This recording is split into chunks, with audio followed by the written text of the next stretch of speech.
Hi everyone and happy Earth Day. So I want to come to you live today and talk about how you can celebrate Earth Day by taking action at home.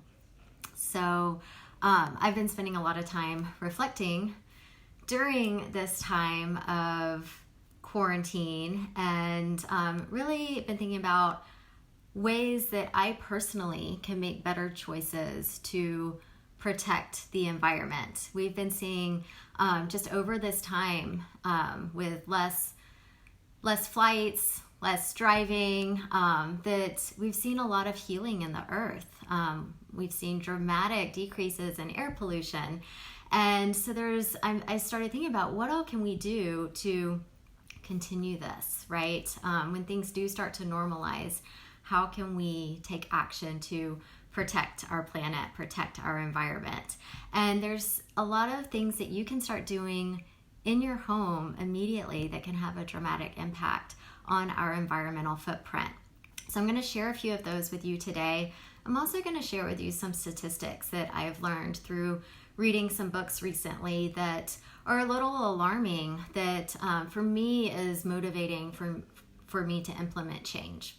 Right? So some things that we can start doing during this time where we are at home more and we want to take care of our home environment as well is begin to detox your home with non-toxic alternatives and household cleaners that use non-toxic ingredients instead of harsh chemicals, and your personal care products as well.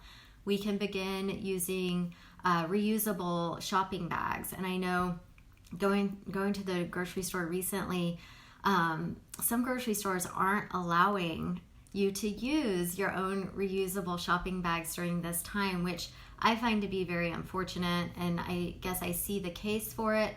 But at the same time, anytime you can use a reusable bag instead of a plastic bag or a paper bag, that's less waste, which is always a goal. Limit the amount of packaged foods that you purchase, right? Because that packaging ends up being trash. Buy from companies that are environmentally conscious, right? They source sustainable products. They use eco-friendly packaging. There's a lot of companies out there like this now. And so aligning with companies that are making efforts to protect the environment, even though they may be shipping product to you, right? They're using compostable packaging and packaging that can be recycled. Buy organic and non-GMO. The more people who support clean food, the less power big agriculture and Monsanto is going to have. And that is a huge, huge thing that we can do, is really vote with our dollars and buy food that is clean, it's well sourced, it doesn't have genetically modified ingredients, it doesn't have all those chemical pesticides on them. Shop local.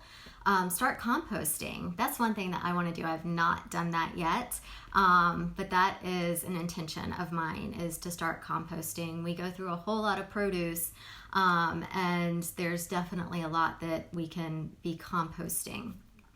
Choose meat in which animals are raised responsibly. They have a good life. They're not given a bunch of hormones and antibiotics, and they're not kept in tight quarters, right? They live as they are intended to live, right? So they're not factory farmed. Drive less and walk more. This is a great time. One of the things, I guess one of the silver linings I've seen in all this is just all the people walking in my neighborhood. It has never been like that. And I see people walking all the time, and it's just very, very refreshing. And so driving less and walking or biking more. Give back to the earth. Plant trees, start a garden, get involved with an organization that is protecting the planet. And there's a lot of them out there. So find one that you're really aligned with, whether it's one that's protecting the Amazon rainforest or replanting trees, whatever it might be for you. All of these things are things that we can start doing, myself included, because I've learned that there's a lot more I could be doing personally. And it all starts with change in our home, change with us as an individual, and then change as a collective, right? When we look at climate change, that is a real problem. It's a big problem. I read a book recently that was written just before this current situation that we're in.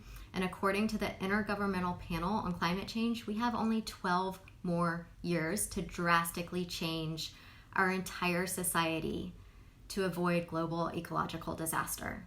That's concerning. And we've known this for a while, and myself included have just not really done much about it, right?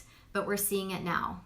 We are seeing it now. I truly see this situation as a manifestation of how we've been treating our planet, our bodies, other people, plants, animals, water, land, air, all of it. And perhaps this is a forced pause from Mother Nature, right? Maybe this is a symptom of the way humans have been living and treating the planet, just constantly taking and taking and taking and not giving back. We see so much pollution, deforestation, chemicals, factory farming, pesticides, and so much more. And those are things that we have the power to change. I read a great book a while back by Dr. Bruce Lipton called The Biology of Belief. And he writes in this book, while there have been 5 mass extinctions in the history of our planet, they are all presumed to have been caused by extraterrestrial events, such as a comet smashing the Earth. One of the new studies concludes that the natural world is experiencing the 6th major extinction event in its history. This time, however, the cause of the extinction is not extraterrestrial.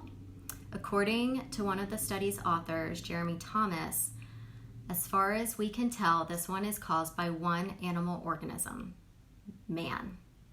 So we have a responsibility. Crisis signifies an event of great danger, but also great opportunity. The danger gives us motivation to wake up. It inspires change. And so hopefully we can see this as an opportunity to create positive change and growth. One day, I don't know when, but one day things will return to normal, but they will be a new normal.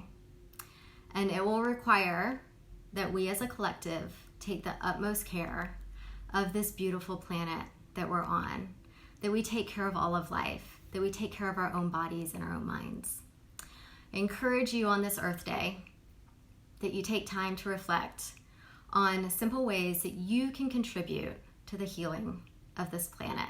It starts with each one of us taking responsibility and embracing change.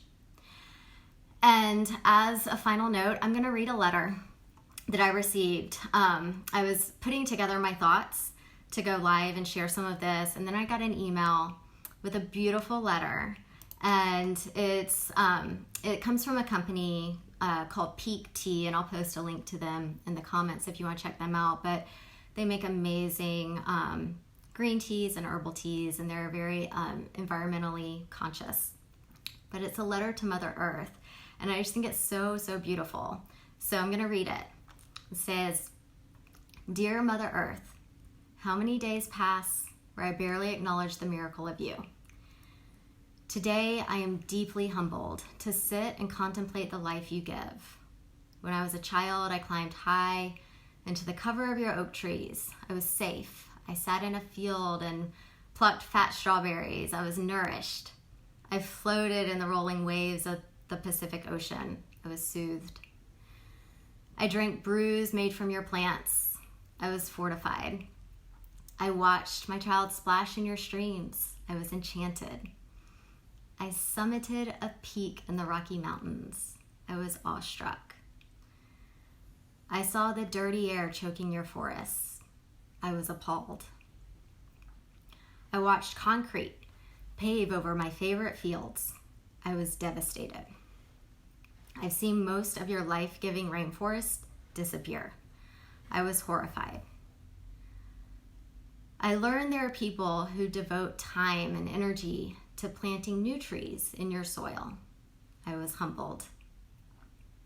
I watched a human lockdown create dramatic improvements in your air quality. I was inspired. I'm sorry for how easily we forget that your health is our health. We take and take, and you give and give. We exploit and wound you, and still you continue to sustain us. Even now, as much of your world feels lonely, frightened, anxious, or sad, we find refuge in your healing sights and sounds.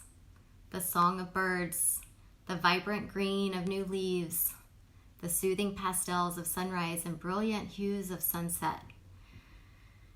They each remind us of the presence of your miracles and soothe the soul. I want to always carry with me a deep awareness and appreciation for the miracle that is life, the miracle that is earth. I pledge to make conscious decisions intended to protect and love you, to support local farmers and businesses and choose sustainable products wherever possible, to minimize my energy usage and choose walking and biking over driving more often, to choose more plant-based meals, to never take for granted your finite and vital resources. Thank you. Love, your humble child. I just love this letter, and reading it, I get emotional because I think there's a lot we can do, but we let the busyness of life and our own priorities get in the way. And for me, I know this time in more quietude, more solitude, has allowed me to spend time in this reflection of what I want life to be like after this. And I have some big dreams and inspirations for this world, that we come together as a collective and that we're inspired to make radical change that promotes healing and love and community and unity and healing for the planet.